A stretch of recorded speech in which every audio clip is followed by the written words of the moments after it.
ചില സംവിധായകർ മികച്ച സിനിമകൾ എടുത്തേക്കാം, ചില സംവിധായകർ സൂപ്പർ ഹിറ്റ് സിനിമകൾ ഉണ്ടാക്കിയേക്കാം. എന്നാൽ കാലം കഴിയുന്തോറും മഹാനായിക്കൊണ്ടിരിക്കുന്ന സംവിധായകർ വിരളമാണ്. അതിനൊരു അപവാദമുണ്ട് മലയാളത്തിൽ.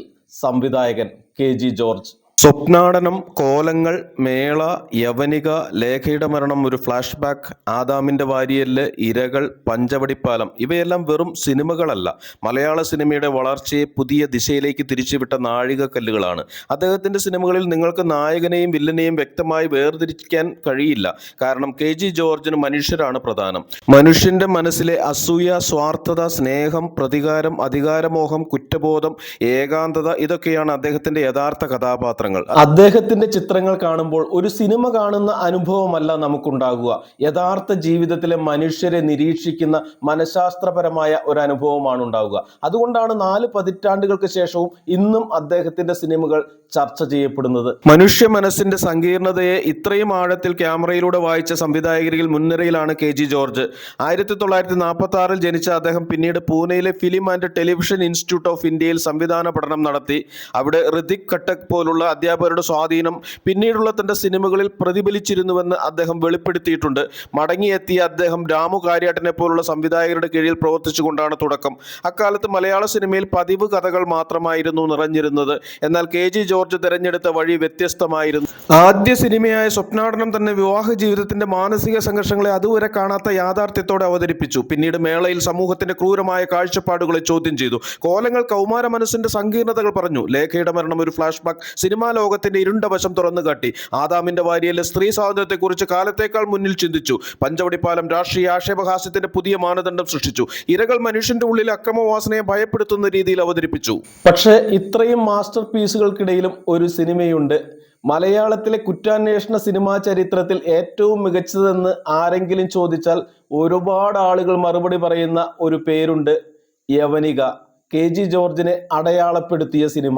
കെ.ജി. ജോർജിന്റെ സിനിമകളെ മറ്റുള്ളവയിൽ നിന്ന് വേർതിരിക്കുന്നത് അദ്ദേഹത്തിന്റെ കഥകൾ മാത്രമല്ല, കഥ പറയുന്ന രീതി കൂടിയാണ്. പ്രേക്ഷകന് എല്ലാ ഉത്തരങ്ങളും അദ്ദേഹം ഒരിക്കലും തുടക്കത്തിൽ നൽകില്ല. പകരം ഓരോ രംഗത്തും ഓരോ കഥാപാത്രത്തിലും ചെറിയ ചെറിയ ചോദ്യങ്ങൾ ഒളിപ്പിച്ചു വെക്കും. സിനിമ അവസാനിക്കുന്നത് വരെ ആ ചോദ്യങ്ങളുടെ ഉത്തരങ്ങൾ തേടി പ്രേക്ഷകനും കഥാപാത്രങ്ങൾക്കൊപ്പം സഞ്ചരിക്കും. അതുകൊണ്ടാണ് അദ്ദേഹത്തിന്റെ സിനിമകൾ രണ്ടാമതും മൂന്നാമതും കാണാൻ തോന്നുന്നത്. ഓരോ തവണ കാണുമ്പോഴും ആദ്യമായി ശ്രദ്ധിക്കാതെ പോയ പുതിയ സൂചനകൾ കണ്ടെത്താൻ കഴിയും. ഒരു മികച്ച നോവൽ വായിക്കുന്ന അനുഭവം പോലെ. അതാണ് 1982 പുറത്തിറങ്ങിയ യവനിക എന്ന ചിത്രത്തെ മലയാള സിനിമയിലെ എക്കാലത്തെയും മികച്ച അന്വേഷണ ചിത്രങ്ങളിൽ ഒന്നാക്കി മാറ്റിയത്. സിനിമയുടെ തുടക്കം തന്നെ കൗതുകം നിറയ്ക്കുന്നതാണ്. ഒരു നാടക സംഘം, അവരുടെ സ്ഥിരം തബലിസ്റ്റായ അയ്യപ്പൻ പെട്ടെന്ന് അപ്രത്യക്ഷനാകുന്നു. ആദ്യം അത് വലിയ സംഭവമായി ആരും കാണുന്നില്ല. പക്ഷേ അയാൾ മദ്യപിച്ച് എവിടെയെങ്കിലും കിടക്കുകയായിരിക്കുമെന്ന് എല്ലാവരും കരുതുന്നു. പക്ഷേ ദിവസങ്ങൾ കടന്നു പോകുമ്പോൾ അയ്യപ്പൻ തിരികെ വരുന്നില്ല. ഇവിടെയാണ് ഒരു പോലീസ് ഉദ്യോഗസ്ഥൻ അന്വേഷണം ആരംഭിക്കുന്നത്. സാധാരണ ത്രില്ലർ സിനിമയാണെങ്കിൽ അന്വേഷണ ഉദ്യോഗസ്ഥൻ തെളിവുകൾ ശേഖരിക്കും, പ്രതികളെ കണ്ടെത്തും, ഒടുവിൽ കുറ്റവാളിയെ പിടികൂടും. എന്നാൽ കെ.ജി. ജോർജ് ആ വഴിയിലൂടെ പോകുന്നില്ല. അന്വേഷണം മുന്നോട്ട് പോകുമ്പോൾ അയ്യപ്പനേക്കാൾ പ്രധാനമാകുന്നത് അവനെ ചുറ്റിപ്പറ്റിയ മനുഷ്യരാണ്. നാടക സംഘത്തിലെ ഓരോരുത്തർക്കും അയ്യപ്പനുമായി എന്തെങ്കിലും പ്രശ്നമുണ്ട്. ചിലർ അവനെ വെറുക്കുന്നു, ചിലർ അവനെ ഭയക്കുന്നു, ചിലർ അവനെ വെറുക്കുകയും ഒരേ സമയം അവനെ ആശ്രയിക്കുകയും ചെയ്യുന്നു. അതോടെ പ്രേക്ഷകന്റെ മനസ്സിൽ ഒരു ചോദ്യം ഉയരും, ഇവരിൽ ആരാണ് സത്യം പറയുന്നത്? ഇതാണ് യവനികയുടെ ഏറ്റവും വലിയ ശക്തി. ഒരു കഥാപാത്രത്തെ പോലും പൂർണ്ണമായി വിശ്വസിക്കാൻ സിനിമ അനുവദിക്കുന്നില്ല. ഓരോ മൊഴിയും അടുത്ത രംഗത്തിൽ സംശയാസ്പദമാകും. ഓരോ വെളിപ്പെടുത്തലും പുതിയ രഹസ്യങ്ങളിലേക്കാണ് നയിക്കുന്നത്. സിനിമയിലെ നാടക സംഘം യഥാർത്ഥത്തിൽ സമൂഹത്തിന്റെ ഒരു പരിച്ഛേദമാണ്. പുറമേ നിന്ന് നോക്കുമ്പോൾ എല്ലാവരും ഒന്നാണെന്ന് തോന്നും. എന്നാൽ തിരശീലയ്ക്ക് പിന്നിൽ ലൈംഗിക ചൂഷണവും ദാരിദ്ര്യവും ദേഷ്യവും പകയും എല്ലാം നിറഞ്ഞ ഒരു ലോകമുണ്ട്. അതാണ് യവനികയെ മറ്റുള്ള ചിത്രങ്ങളിൽ നിന്ന് വേർതിരിച്ചു നിർത്തുന്നത്. ഇവിടെ കൊലപാതകത്തിന്റെ രഹസ്യം മാത്രമല്ല പ്രധാനം, മനുഷ്യരുടെ മുഖമൂടികളാണ് യഥാർത്ഥ രഹസ്യം. സിനിമയിലെ ഓരോ കഥാപാത്രത്തിനും വ്യക്തമായ പശ്ചാത്തലമുണ്ട്. ആരും വെറുതെ വന്നു പോകുന്നില്ല. ചെറിയ കഥാപാത്രങ്ങൾക്ക് പോലും കഥയിൽ നിർണായക സ്ഥാനമുണ്ട്. അതാണ് തിരക്കഥയുടെ മികവ്. ഇന്നത്തെ പല അന്വേഷണ സിനിമകളിലും കാണുന്ന രീതികൾ, അതായത് സംശയിക്കപ്പെടുന്ന ഓരോ കഥാപാത്രത്തെയും ചോദ്യം ചെയ്യുക, ഓരോ മൊഴിയിലും പുതിയ വിവരങ്ങൾ പുറത്തു വരിക, പ്രേക്ഷകന്റെ സംശയം തുടർച്ചയായി ഒരാളിൽ നിന്ന് മറ്റൊരാളിലേക്ക് മാറുക, ഇതെല്ലാം മലയാള സിനിമയിൽ അതിഗംഭീരമായി അവതരിപ്പിച്ച ചിത്രങ്ങളിൽ ഒന്നാണ് യവനിക. ഏറ്റവും പ്രധാനമായി ഈ സിനിമ ഒരിക്കലും അനാവശ്യ നാടകീയതയിലേക്ക് പോകുന്നില്ല. വലിയ പശ്ചാത്തല സംഗീതമോ വലിയ ആക്ഷൻ രംഗങ്ങളോ ഒന്നുമില്ല. എന്നിട്ടും ഓരോ രംഗത്തും അസ്വസ്ഥതയും സസ്പെൻസും നിറഞ്ഞു നിൽക്കുന്നു. അതാണ് കെ.ജി. ജോർജിന്റെ മാജിക്. പ്രേക്ഷകനെ ഭയപ്പെടുത്താൻ അദ്ദേഹം ശബ്ദം കൂട്ടിയില്ല, പകരം നിശബ്ദത കൊടുത്തുകൊണ്ടാണ് അദ്ദേഹം സസ്പെൻസുകൾ സൃഷ്ടിച്ചത്. ഇന്നും യവനിക കാണുമ്പോൾ 1982 ഒരു സിനിമയാണെന്ന് നമുക്ക് ഒരിക്കലും തോന്നില്ല. കഥ പറയുന്ന ആ ആധുനിക രീതിയും കഥാപാത്രങ്ങളുടെ ആഴവും തന്നെയാണ് മലയാള സിനിമയിലെ ക്ലാസിക്കുകളിൽ നിന്ന് യവനികയെ വേർതിരിച്ചു നിർത്തുന്നത്. പക്ഷേ യവനിക മാത്രമല്ല KG ജോർജിന്റെ മഹത്വം തെളിയിച്ചത്. രാഷ്ട്രീയം, സ്ത്രീ സ്വാതന്ത്ര്യം, കുടുംബം, മനഃശാസ്ത്രം, മാധ്യമങ്ങൾ, സിനിമാ ലോകം, മനുഷ്യജീവിതത്തിന്റെ എല്ലാ മേഖലകളെയും അദ്ദേഹം തന്റെ ക്യാമറയ്ക്ക് മുന്നിൽ എത്തിച്ചു. അതുകൊണ്ടാണ് അദ്ദേഹത്തെ ഒരു സംവിധായകൻ മാത്രമല്ല, മലയാള സിനിമയുടെ ഏറ്റവും വലിയ കഥാകാരന്മാരിൽ ഒരാളായി ഇന്നും വിലയിരുത്തുന്നത്. ഒരു സംവിധായകന്റെ മഹത്വം അളക്കുന്നത് അദ്ദേഹം എത്ര ഹിറ്റുകൾ നൽകി എന്നതുകൊണ്ടല്ല, അദ്ദേഹം സിനിമയ്ക്ക് എന്ത് പുതിയ ഭാഷയാണ് നൽകിയതെന്നാണ് യഥാർത്ഥ അളവുകോൽ. ആ മാനദണ്ഡത്തിൽ നോക്കിയാൽ KG ജോർജ് മലയാള സിനിമയിലെ ഏറ്റവും സ്വാധീനമുള്ള സംവിധായകരിൽ ഒരാളാണ്. പഞ്ചവടി പാലം നോക്കൂ, ഒരു പാലം നിർമ്മിക്കുന്ന കഥ മാത്രമല്ല അത്. അഴിമതിയും രാഷ്ട്രീയ നാടകവും അധികാരത്തിന്റെ ദുരുപയോഗവും എത്ര കൃത്യമായി ആക്ഷേപഹാസ്യത്തിലൂടെ അവതരിപ്പിക്കാമെന്ന് തെളിയിച്ച ചിത്രമാണത്. വർഷങ്ങൾ കഴിഞ്ഞിട്ടും ആ സിനിമയിലെ രാഷ്ട്രീയം ഇന്നും പ്രസക്തമാണെന്നതാണ് അതിന്റെ ഏറ്റവും വലിയ വിജയം. ആദാമിന്റെ വാരിയലിൽ നോക്കൂ, 3 സ്ത്രീകളുടെ ജീവിതത്തിലൂടെ പുരുഷാധിപത്യ സമൂഹത്തിന്റെ ഇരട്ടത്താപ്പ് തുറന്നു കാട്ടിയ ചിത്രം.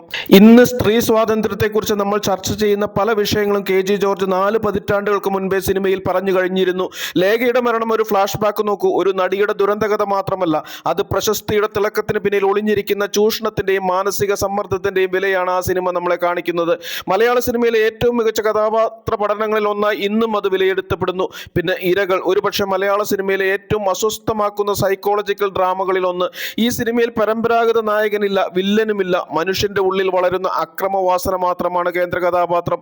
ഇന്നും നിരവധി സിനിമാ വിദ്യാർത്ഥികൾ പഠന വിഷയമാക്കുന്ന ചിത്രമാണത്. പക്ഷേ ഈ സിനിമകളെല്ലാം ചേർത്ത് നോക്കിയാലും ഒരു കാര്യം വ്യക്തമാണ്, KG ജോർജ് ഒരിക്കലും പ്രേക്ഷകനെ സന്തോഷിപ്പിക്കാൻ സിനിമ എടുത്തില്ല, പ്രേക്ഷകനെ ചിന്തിപ്പിക്കാനാണ് അദ്ദേഹം സിനിമ എടുത്തത്. അതാണ് അദ്ദേഹത്തിന്റെ ഏറ്റവും വലിയ പ്രത്യേകത. അദ്ദേഹത്തിന്റെ സിനിമകൾ കണ്ടു കഴിഞ്ഞാൽ കഥ അവസാനിക്കും, പക്ഷെ ചോദ്യങ്ങൾ അവസാനിക്കില്ല. ഒരു നല്ല സിനിമയുടെ അടയാളം അത് തന്നെയാണ്. ഇന്ന് മലയാള സിനിമയിൽ വ്യത്യസ്തമായ കഥ പറച്ചിൽ പരീക്ഷിക്കുന്ന നിരവധി സംവിധായകരെ നാം കാണുന്നു. അവരുടെ സിനിമകളിൽ KG ജോർജിന്റെ സ്വാധീനം നേരിട്ടോ അല്ലാതെയോ കാണാൻ കഴിയും. യാഥാർത്ഥ്യത്തോട് ചേർന്ന കഥാപാത്രങ്ങൾ, മനഃശാസ്ത്രപരമായ ആഴം, സാമൂഹിക വിമർശനം, അന്വേഷണ സിനിമയിലെ സൂക്ഷ്മമായ തിരക്കഥ, ഇതെല്ലാം മലയാള സിനിമയിൽ കൂടുതൽ ശക്തമായി സ്ഥാപിക്കാൻ KG ജോർജ് നൽകിയ സംഭാവന ചെറുതല്ല. ഇതിനാലാണ് ഇന്ന് യവനിക പോലൊരു സിനിമ വീണ്ടും കാണുമ്പോൾ അത് പഴയ സിനിമയായി തോന്നാത്തത്. അതിലെ അന്വേഷണം ഇന്നും ആവേശം നൽകുന്നു, അതിലെ കഥാപാത്രങ്ങൾ ഇന്നും യഥാർത്ഥ മനുഷ്യരെ പോലെ തോന്നുന്നു, അതിലെ നിശബ്ദത ഇന്നും ഭയം സൃഷ്ടിക്കുന്നു, അതിലെ അവസാന വെളിപ്പെടുത്തൽ ഇന്നും ഞെട്ടിക്കുന്നു. ഒരു മികച്ച ത്രില്ലർ എങ്ങനെയായിരിക്കണം എന്ന ചോദ്യത്തിന് മലയാള സിനിമയുടെ മറുപടിയാണ് യവനിക. ഒരു മികച്ച രാഷ്ട്രീയ ആക്ഷേപഹാസ്യം എങ്ങനെയായിരിക്കണം എന്നതിന് പഞ്ചവടി പാലം, ഒരു മികച്ച സ്ത്രീപക്ഷ സിനിമ എങ്ങനെയായിരിക്കണം എന്നതിന് ആദാമിന്റെ വാരിയല്, ഒരു മികച്ച മനഃശാസ്ത്ര സിനിമ എങ്ങനെയായിരിക്കണം എന്നതിന് ഇരകൾ, ഒരു മികച്ച കഥാപാത്ര പഠനം എങ്ങനെയായിരിക്കണം എന്നതിന് ലേഖയുടെ മരണം ഒരു ഫ്ലാഷ് ബാക്ക്. അതാണ് KG ജോർജിന്റെ മഹത്വം. ഓരോ സിനിമയും ഓരോ പുതിയ ലോകമായിരുന്നു, ഓരോ കഥയും ഓരോ പുതിയ പരീക്ഷണമായിരുന്നു, ഓരോ കഥാപാത്രവും ഓരോ പുതിയ മനുഷ്യനായിരുന്നു.